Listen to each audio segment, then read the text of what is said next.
شیعہ کے نزدیک سنی کافر ہے، سنی کے نزدیک شیعہ کافر ہے، بریلوی کے نزدیک دیوبند کافر ہے، دیوبند کے نزدیک بریلوی کافر ہے، تو مسلمان ہے کون آخر؟ انگریز مجسٹریٹ کا فیصلہ اور ہندو چیف ایڈیٹر کا موقف کیا درست نہیں تھا؟ دراصل اس سارے معاملے میں علماء زیادہ قصوروار ہیں، جنہوں نے ضنی اور فروعی معاملات کو ایمان اور کفر کا معاملہ بنا کے مسلمانوں کو تفرقے، نفرت اور انتشار میں مبتلا کر دیا ہے۔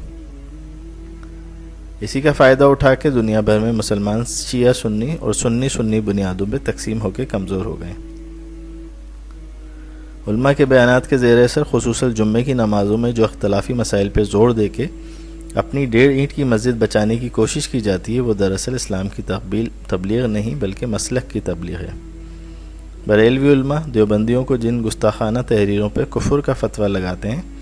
وہ خاکم بدہن زمان پہ لانے کے بھی قابل نہیں، اور کسی مسلمانوں کی تحریریں بھی